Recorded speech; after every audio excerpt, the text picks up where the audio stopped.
नमस्कार, जय जगन्नाथ, जय श्रीराम। श्री रामचरितमानस पाठ आज अध्याय पाठ करवा 136, 137, 138तम दोहा, पूर्व अध्याय 135तम दोहा पाठ करते। से पाठ होता भगवान विष्णु मायार पड़िकिना नारद मुनि बह करने मायार ही पड़िकिना बह करने जाते कहीं से सब भगवान विष्णुଙ୍କର लीला ही थिला। तो बह करने बह करने गला बेले जो नगर टी करते मायारे भगवान विष्णु से नगर जो राजकुमारी थिला जहां कि नारद मुनि विवाह करने चाहूले तो विवाह किए कले भगवान विष्णु आसिक पुणी नहीं गले।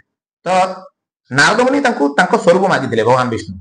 तो भगवान विष्णु स्वरूप न देना बानर मुख दे देते।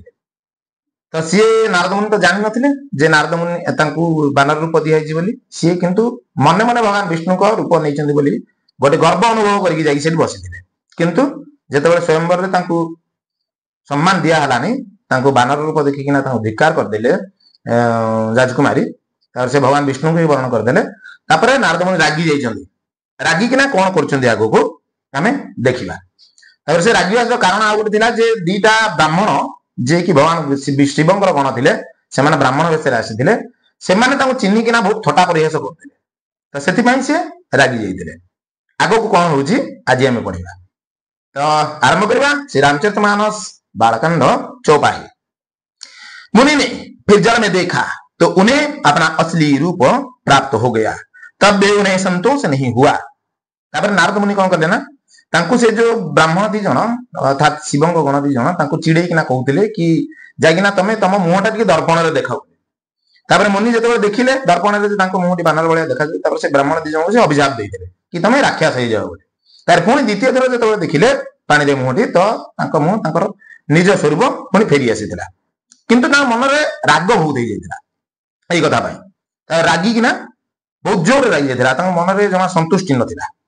उनके ओठ फड़क रहे थे और मन में क्रोध भरा था। तुरंत ही वे भगवान कमलापति के पास चले। से एते जो रागी जाते जमीक पूरा ओठ थरुला रागे मन में भारी जोर राग भी थिला। संगे संगे से कौन करते ना भगवान विष्णु को पाखक चलते।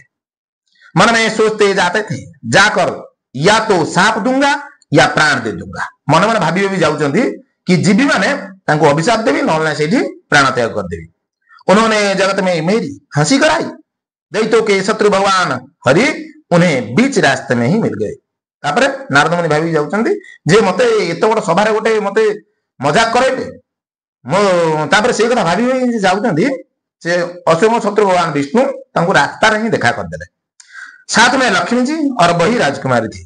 सांगे महालक्ष्मी और से राजकुमारी थिले जहां कि भगवान विष्णु वर्ण करके आते और नारद मुनि विवाह करने जाते। देवताओं के स्वामी भगवान ने मीठी वाणी से कहा, हे मुनि व्याकुल की तरह कहां चले।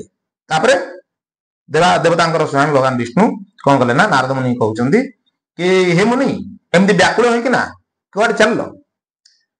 ये शब्द सुनते ही नारद को बड़ा क्रोध आया। माया के वशीभूत होने के कारण मन में चेत नहीं था। मायार वशीभूत थे मन में चेतना ना। आ ये कथा जो शुणिले शुणिकिना जो भगवान विष्णु पचार कुआड़े गोटे जाऊच बोली तो एक कथा शुणला मात्र सी आउरी रागी गले। मुनि ने कहा, तुम दूसरों की संपदा नहीं देख सकते, तुम्हारे ईर्ष्या और कपट बहुत है। अरे नारद मुनि रागी किना कहते कि तमें केवल अन्यर केवल प्रशंसा तुम देखिपार अन्यर सुख संपत्ति केवल तुम देखिपार। आउ ईर्ष्या आ कपट तुम स्वभाव रही जाइए।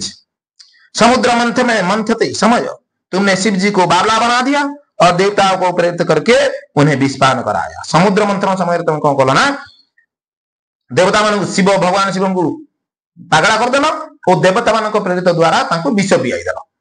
ये असुरा असुरा विष शंकर ही आपुर माम निचार स्वार्थ साधक कुटिल तुम सदा कपट व्यवहार सियावर रामचंद्र की जय जय। 136तम दोहा। असुरों को मदिरा और शिव जी को विष देकर तुमने स्वयं लक्ष्मी और सुंदर कौस्तुभ मणि ले ली। असुर मान को मद दे देल ओ भगवान शिव को विष देना तुमने कौन कल ना लक्ष्मी और सुंदर कौस्तुभ मणि की नहीं पड़े। तुम बड़े धोखेबाज और मतलबी हो, सदा कपट का व्यवहार करते हो। तुम्हें बड़े धोखाबाज ओ निज मतलबी अर्थात स्वार्थपर। तमे सदा सर्वदा कपट करकिना जीती जाउछ। तुम परम स्वतंत्र हो, से पर तो कोई है ही नहीं। इससे जब जो मन को भाता है स्वच्छंदता से वही करते हो। तमे तो स्वतंत्रता अछ ना, तम ऊपर कार भी हाथ नाही, तम ऊपर के कहिला वाला नाहंती, सेतिबाई तम मन को जेतेबेले जहा आछि तमे करि दउछ। भले को बुरा और बुरे को भला कर देते हो, हृदय में हर्ष विषाद कुछ भी नहीं लाते। भल को खराब और खराब को भल कर दउछ। मन रे केबेले दुख सुख किछि भी आसु नाही तमरो। सबको ठक ठक ठक कर परख गए हो और अत्यंत निडर हो गए हो। समस्त ठक ठक किना अभ्यस्त हो गलणी और भारी निडर हो गलणी, माने का डर भय तमरो किछि नाही। इसी से ठगने के काम में मन में सदा उत्साह रहता है। सेति भाई तम मन रे सब बळे ठकामी करबा को तम मन खाली उत्साह होई कि रहउछि। शुभ अशुभ कर्म तुम्हें बाधा नहीं देते। अब तब तुमको किसी ने ठीक नहीं किया। शुभ अशुभ कर्म किसी भी तुमको बाधा दो नहीं। एपन तो तुम कहीं भी साबार करि नाहंती। अब कि तुमने अच्छी घर बेना दिया है, अर्थात मेरे जैसे जबरदस्त आदमी से छेड़खानी की है। क्या अब एपन तो तुमको कहीं हेले साबार कर नथिले, किंतु वर्तमान तमे ठीक हाबुडे पडिछ। माने तमे मो भलिया लोक संगे तमे छेड़खानी करछ ना, तुमको मु ठीक पाने देवी। अतः आपने किए का फल अवश्य पाओगे। जिस शरीर को धारण करके तुमने मुझे ठगा है, तुम भी वही शरीर धारण करो। यह मेरा शाप है कि वर्तमान तमे जो कर्म करथिल से कर्मर फल तमे पाइबो। आ जो शरीर धारण करके ना तमे मते ठकी दिल, सही मनुष्य शरीर धारण करके तमे अवतार ग्रहण करिवो। ओ एही कथा मोर अभिशाप है। तुमने हमारा रूप बंदर का सा बना दिया था, इसी से बंदर ही तुम्हारे सहायता करेंगे। तमे मो शरीर को बंदर शरीर कर देथिलो, बानर शरीर कर देथिलो ना, एतिपाई तुमको सही अवतार समय रे बानर मानक सहायता बिना तमे किछि भी करि परिबो नाही। मैं जिस स्त्री को चाहता था उससे मेरा वियोग कराकर तुमने मेरा बड़ा अहित किया है। मु जो स्त्री को चाहूतिली तमने मोठू ताकू दूरेगी नहीं जाइथिलो, सेतिबाई तमे मोर बहुत अहित करथिलो। इसी से तुम भी स्त्री के वियोग में दुखी होगे। सेतिबाई तमे मध्य स्त्री वियोग रे बहुत दुखी हबो। ए श्राप आशीष धरिहर से हिया प्रभु बहु बिनती किन्नी, प्रभु बहु बिनती किन्नी। निज माया के प्रबलता करसी कृपा निधि लिन्नी। सियावर रामचंद्र की जय जय। 137 दोहा। साप को सिर पर चढ़ाकर हृदय में हर्षित होते हुए प्रभु ने नारद जी से बहुत विनती की और कृपा निधान भगवान ने अपने माया के प्रबलता खींच ली। नारद मुनि को अभिशाप मुंडे धारण कले। ओ हृदय रे मन रे भारी खुशी हेले। खुशी है कि ना नारद मुनि को बहुत विनोद करके ना ताको बुझासुझा कर बुझाजा करके ना भगवान विष्णु को कहले जो माया रची दिले से माया को निज आड़ को टाणी आनले। जब भगवान ने अपनी माया को हटा लिया तब वहां न लक्ष्मी रही, रह गई न राजकुमारी। जेतेबेले भगवान कौन कले ना से माया को हटे देले, तापर सेठी भगवान विष्णु पाखे महालक्ष्मी थिले और से राजकुमारी थिले। से दी जण कहीं भी आउ नथिले माया हटे चलला परे। तब मुनि ने अत्यंत भयभीत होकर श्री हरि के चरण पकड़ लिए और कहा, हे शरणागत के दुख को हरने वाले मेरी रक्षा कीजिए। अब नारद मुनि जानी गले जे कौन गोटे किछि हेछि, त से संगे संगे भगवान विष्णु को पाद तले पड़िकिना गोड़ तले पड़िकिना रक्षा करो बोली गोड़ तले पड़िकी गुहारी गले। हे कृपालु मेरा शाप मिथ्या हो जाए। तब दीनों पर दया करने वाले भगवान ने कहा कि यह सब मेरी ही इच्छा से हुआ है। तापरे विष्णु नारद मुनि कहउचंती कि हे कृपालु मो जो अभिशाप देली से अभिशाप मिथ्या ही जाऊ। तापरे भगवान विष्णु दान कहउचंती कि ये सब जहां भी हेतला ये सब मोर इच्छा रे ही हेतला। मुनि ने कहा, मैंने आपको अनेक खोटे वचन कहे, मेरे पाप कैसे मिटेंगे? तब नारद मुनि कहिले, आपण तो जहां करथिले माया करथिले जहां आला, किंतु मु जो आपण को जो कटु वचन सब कहिली से पाई से पापर मु केमती मुक्ति पाइबी, मते किछि उपाय कहन। भगवान ने कहा, जाकर शंकर जी की सतनाम का जप करो, इसी से हृदय में तुरंत शांति होगी। अरे भगवान विष्णु दम कहले कि जाइकिना भगवान शिवंकर सतनाम जप करो, एथिरे मो मन को शांति मिलियो। शिव जी के समान मुझे कोई प्रिय नहीं है। भगवान शिवं परि मते केही भी प्रिय नुहंती। इस विश्वास को भूल कर भी न छोड़ना। यही विश्वास को केबे हेले भूल ने मध्य मनरु केबे हेले काढिबो ना। हे मुनि पुरारी अर्थात शिव जी जिस पर कृपा नहीं करते वह मेरी भक्ति नहीं पाता। हे मुनि भगवान शिव जा प्रति कृपा करती नहीं से केबे हेले मोर भक्ति पाए नहीं।